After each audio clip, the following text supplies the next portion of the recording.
your time with me talking. So when you guys ask a question, just so this catches it, would you be nice and super loud and direct your voice towards that? Then you can just wear that if that's okay with you. And what do I do? Nothing, just talking. Just It follows wear it. you, yeah. Okay. All right. Lay 'em on me. Anything. Can I ask one first? Sure. Because I've heard this story a couple times. I'm a U.S. history student, and we run out of time, the school year's out before we get to Vietnam. First of all, as a history teacher, I'll tell you that's a terrible thing to have happen, but I think it happens a lot, because I've been doing this job for a while, and I hear that story a lot. We got to Korea or the Cold War, and then we just ran out of time. I think sometimes that happens on purpose, where a teacher says, whatever I say or however I teach this, I'm going to make somebody mad, or it's too controversial, or even just skip Vietnam. And I think that's a horrible thing to do. But let's say that happened to these guys, and they could only take one thing away from this period in America's history. As somebody who lived through it and participated in it, what would be something that, if they missed out on that in their class and they know nothing, what's one thing you think they really need to know or is important to get if they miss that in history class? I would think that with the Vietnam War, there was never a congressional, they never passed a declaration of war. I think that's one thing that you all want to think about, is the Congress never passed a declaration of war.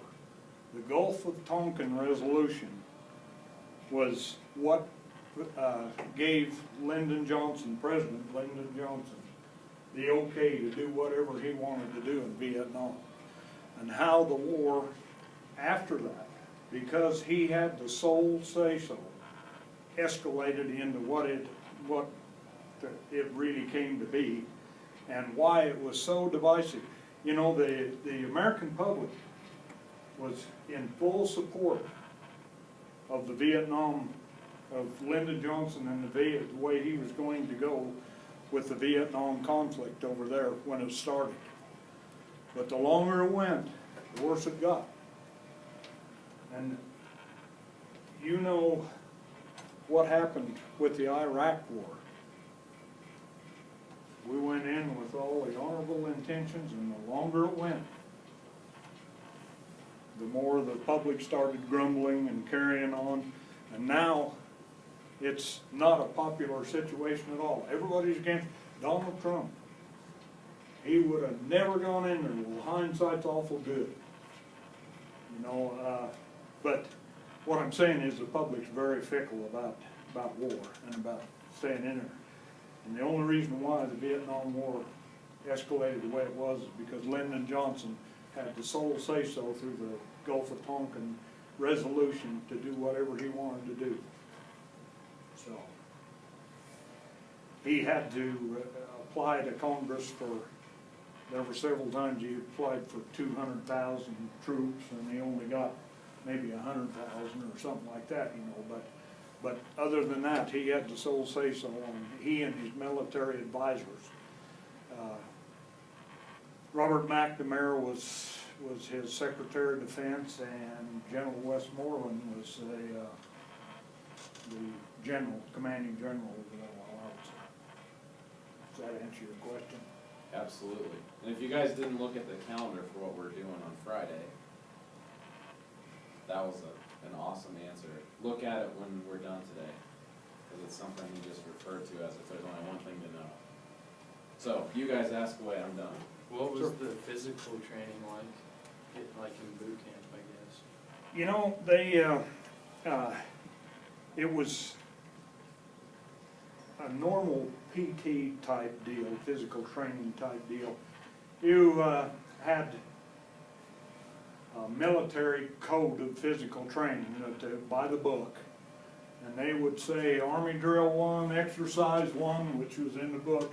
What is it, class? And everybody'd holler what it is, because you had to know. And then he'd say, you count the cadence, I'll count the repetitions. and away you go. And you do jumping jacks, squat thrusts, push-ups. You were doing push-ups all the time, because every time you didn't answer right or said anything out of line, give me 10, give me 20. You know, and at the end of the thing of basic training, towards the end, you had a mile run that you had to do in full combat gear, backpacks, combat boots, the whole bit. And you had to do it under 8 minutes. So you could stop and rest a little bit, you know. You timed yourself, but everybody had to do it. There wasn't anybody that got out of it. You had to pass that test before you could go.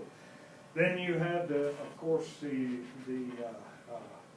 marksmanship, the rifle range, you know. You had to go out and you had to score at least 35 out of 50 targets, and they'd pop up out of man-sized target would pop up out there at 50 yards, 100 yards, and 150 yards, and you would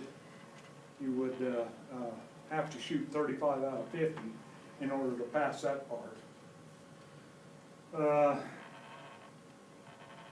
That's really the. What did you pass on it? What did I pass on it? You know, I was a dummy at that time. Didn't really realize how the Army went, so I got a 48.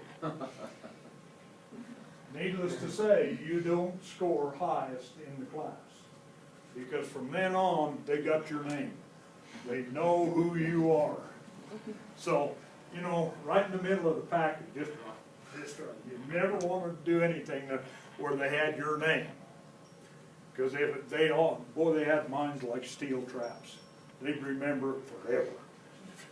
So, but that's part of the training. Then we went into AIT, which is Advanced Infantry Training, which is part of the whole thing as far as jungle training. You crawl around in the swamp. Fort Polk, Louisiana was the place that they said most closely assimilated conditions in Vietnam.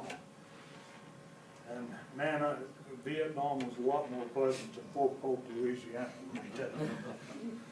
But the temperatures over in Vietnam were what really got to, you know, there was nothing to have it 118, 120 degrees. The day I left Vietnam, the 29th of December, it was 118 degrees at Benoit Air Base.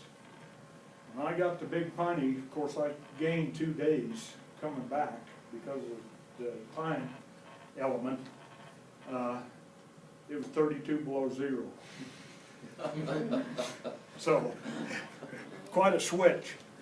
I played town team basketball that year after I got back, and they just couldn't understand where I got that suntan. No, they just could not understand that. Well, almost half the time you ran around in your skivvies over there because it was too hot to put anything on. I mean, you could take a shower and in 2 minutes you were drenched again with sweat. And there wasn't anywhere you could get away from it. The closer to the ground you got, the hotter it was. I saw guys that would crawl 100 yards to get a cigarette, and I couldn't even breathe. And I swore right then I would never smoke as long as I lived. But a lot of them did over there.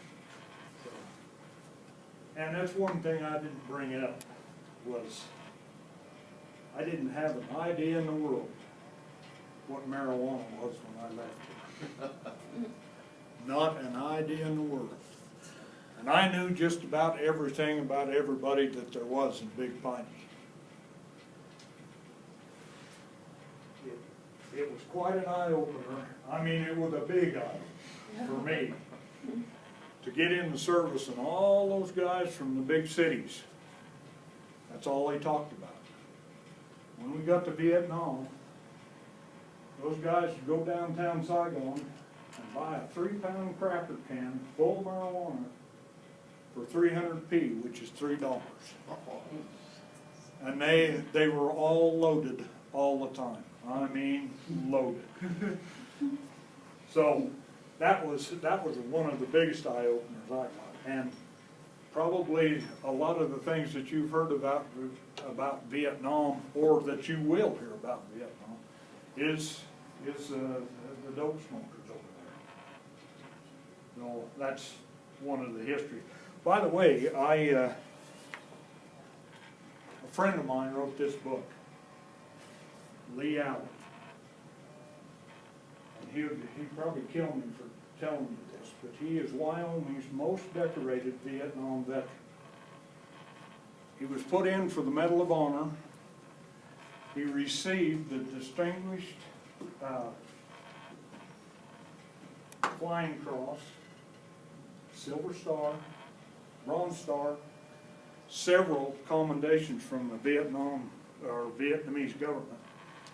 He wrote this book, and it all deals with blending back into society after you've been over there, and the flashbacks and the PTSD. And this year, at the Memorial Day ceremony out at the cemetery, he's going to be the guest speaker. And if you ever want to hear a speaker that talks from the heart and is as compassionate a speaker as I've ever heard, this is the guy you want to listen to. He right now is the head of the Wyoming Veterans Commission, and a real advocate for all veterans. So he will be here, and if you get a chance, come out there. We have a barbecue and a free barbecue and the whole bit, but he's going to talk out at the cemetery at the Veteran Memorial on Memorial Day, which will be May 30th at 11 o'clock. So, any other questions? Anything I can tell you? What was your favorite weapon to shoot? Pardon me? What was your favorite weapon to shoot? My favorite weapon.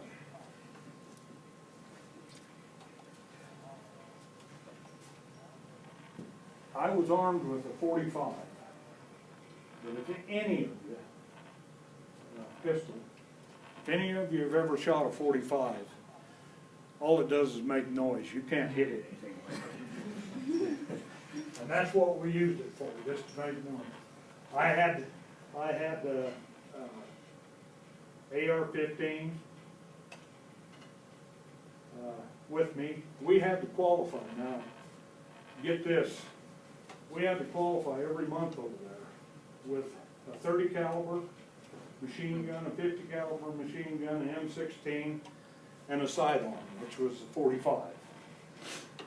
And what it amounted to, you had to go out and they counted the number of bullets you shot. They didn't care what you hit with it. You just had to spend that much ammunition out there in order to satisfy the Army. And everybody had to do it. We'd chase water buffaloes, monkeys, anything that there was out there just to get rid of ammunition. I think the most fun weapon that we shot, I loved that 50 caliber mounted in the back of the Jeep. Boy, you could tear up the turf on me, just go at it. The 30 calibers were a little lighter and a little more agile. The M16 was pretty, or the AR-15, I mean, was a pretty good weapon. I can't ever, in all the time I was over there, ever remember looking down the barrel and aiming at when I got into a tight spot. I can't ever remember. It was like this, or I was low crawling somewhere and shooting like that, because you didn't stick your head up. You never led with your head around the corner to see what you were shooting at, ever. So that's probably the first lesson you ever learned over there, was do not stick your head up, no matter what. stick that weapon up and make a lot of noise and let them duck, and then you can pop up and see what might be going on, but, that's just the way it was over there. What was like the worst position you got in over there? The worst position. I can remember, probably being pinned down and waiting for a helicopter to come in to get me, been pinned down in a rice paddy, trying to keep your head above water, and the sweltering heat off of that water, and trying to breathe while you're that close down in there is probably the worst thing that I could think of. Worst time. I was like a river? No, in a rice paddy. Yeah. Any of you ever see a rice So paddy? you have to flood the rice. Yeah. Oh. It's got kinda pretty like much water cranberries. all the way through there. And, that seemed to be where we always wound up. Now, I wasn't a combat infantryman. I was out there trying to collect cryptographic gear. But we did get in some tight spots a time or two before the helicopter came in. They flew me everywhere. Our team, they flew us in, dropped us off, and then got out of there, and then we'd call them back in when we were ready to get out of there. It didn't take long. Like I say, we didn't carry a lot of equipment back out. We used grenades, incendiary grenades, and regular grenades, and we accounted for all the equipment that was there. It went up in smoke. So.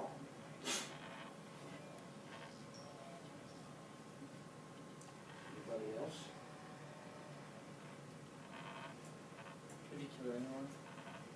Pardon me? Did you kill anyone? I don't know whether they died or not. How's that for an answer? You know, I was talking to the preschoolers over here a few years ago on, I think it was on Veterans Day, I can't remember, but one of the military days. And they invited me over to talk to the kids at the preschool. There was one little guy sitting in the back row, and his hand went up when I asked for questions, and I said, "Yes, sir." I said, "You ever kill anybody?" And I gave him that same answer. And probably 5 minutes later, his hand went up again, and he said, "Did you ever kill anybody?" He was insistent on knowing that, and honestly, I don't know. I never stopped to check. And hopefully I didn't have to get that close to him. So, that's the best answer I can give you. I'm curious if you had an opportunity to talk to, say, one of those protesters when you got off the plane at Oakland Air Force Base in 1968 when you came home. If they were sitting right here today, you know, they're probably about your same age or maybe a little younger, what would you want to share with them or say to them today? You know, I've often thought about that because the MPs kept us away, kept them guarded and kept us away from the protesters. There were, by the signs that they were holding up, you know, they were protesting against Stop the War,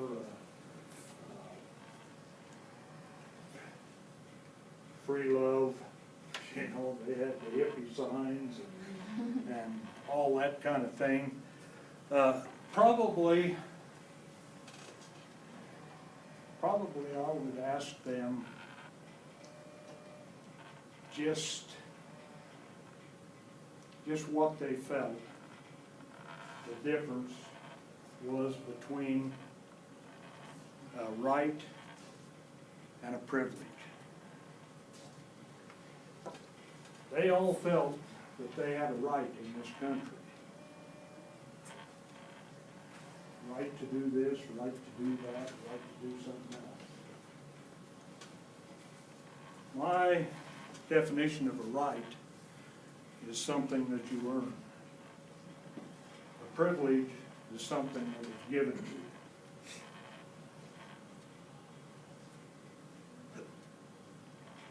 That would probably be my answer is, what makes you think that you have a right to do anything?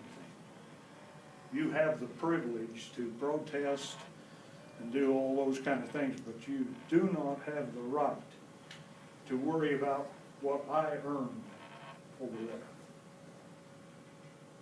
And I earned the right. That would be what I would tell them. I hope you all understand what I'm saying there. I think everybody, we were placed very well in this country. We do have a lot of privileges. And we have a lot of rights too.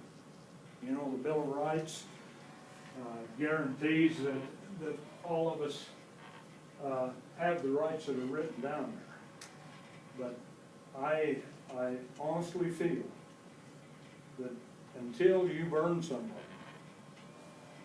they're just privileges for us living in this country. And I'm a lot more patriotic now than I was when I got out of Vietnam, or when I got home, I should say. So that's what I would say to them.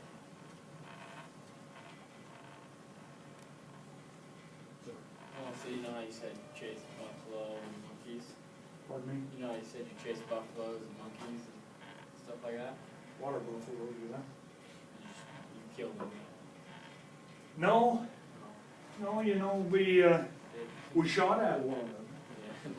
but not to kill them by any means, you know, that, I'm sure they, sometimes when you got into a different situation and not just out there target practicing, water buffalo was a pretty useful tool in Vietnam for the Vietnamese farmers. You know, they used them for plow horses, they used them for food, they used them to do just about anything that there was to do with what we would use horsepower for. They used old water buffalo. And they were pretty good eating. They weren't all that bad. They tasted better than a lot of things. But no, we really didn't. You know, you'd see the monkeys in the trees crawling around and you'd take a shot at. We didn't have any targets over there to expend those rounds, so everybody was looking for something to shoot at. I don't recall anybody really hitting too much over there. Chewing up the ground, knocking the tops out of the trees, anything that moved. But, and they did service a lot of water buffalo too, by the way. The USO or the USO clubs, they had, you got these you bought these little coupon books over there, and then once in a while you got to get close to a USO over there and go in and you could order you a steak platter, they called it, and it was water buffalo. But it wasn't all like that, it was better than horse meat. You ever eat horse meat? No, water buffalo was better. Does it kind of taste like beef? Yeah, it was beef. It was an old cow. You know, but it wasn't that bad. It just wasn't that good. Do you have like McDonald's and stuff over there? A McDonald's? Yeah, I can see it. No, there wasn't any of those over there. They, you know, there was a lot of bars. You know, the big influx of GIs over there, and we weren't the only country over there, by the way. There was Australians, Koreans, Thailand troops over there, and they all fed off of the U.S. government.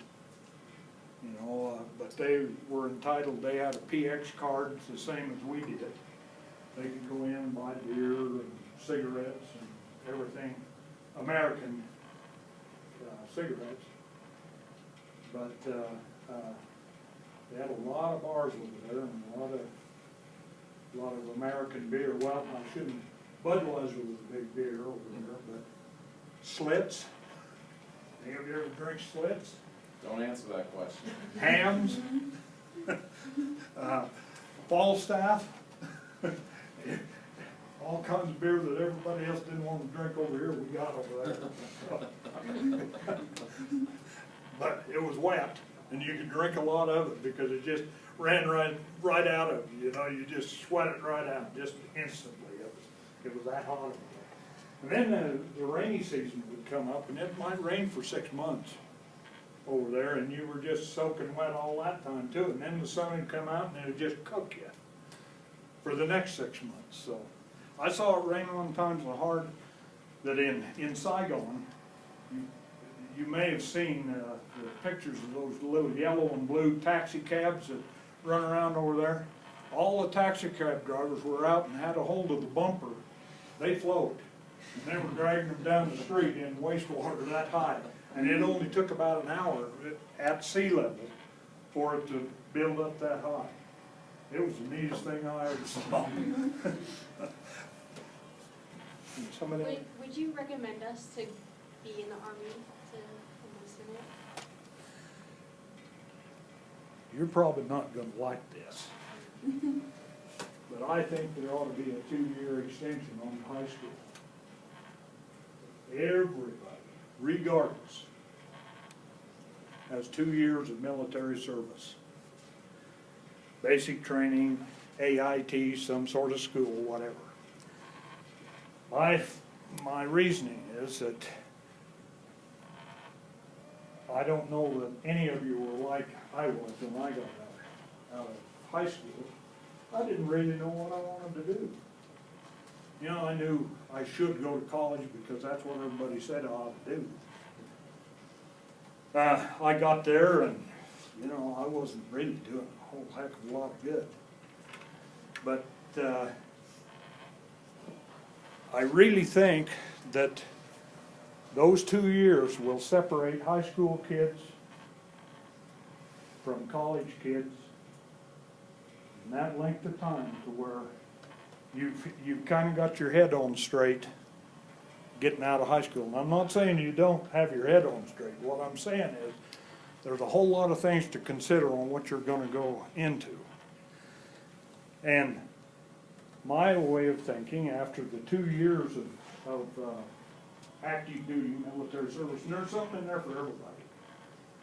There's things that everybody can, sick, lame, or lazy. There's something in there that everybody can do, you know, and learn a skill. You don't have to pursue that skill, but you learn a skill. Then you have the GI Bill to go to college on, to do whatever you want to do. That means that all these old kids with the great big long last name that get all this entrance into Harvard and all this kind of thing, you don't have to worry about it because you got something to go to school on. You have the GI Bill and everybody is created equal that way. Bernie Sanders, the popularity of him with free college, that's one place where you will get your college paid for, is through the GI Bill. It'll give you money every month to go to school, give you tuition money. Not only that, but it will prepare this country on military readiness. They could mobilize an army overnight. They wouldn't have to ever consider the draft or anything else after that. They could mobilize this country overnight to fight any kind of aggression against this country that there would be. That's just my opinion. So just for the record, you guys know a lot of countries do that? Yeah. So, hold on, before we leave, if you guys would shake Mr. Nichols' hand and thank him for spending his time with us today. I'm sure he had other things he could have done instead. And we appreciate enjoyed you it. spending with Thank us. Enjoyed talking to you. Thank you. You bet you will. Thank you. Sure. Thank you. You guys have any? Thank you. Very welcome. Thanks for coming in. Thank you. Thank you. So I can take that thing from you if you. Yeah, I don't think I need to, Yeah.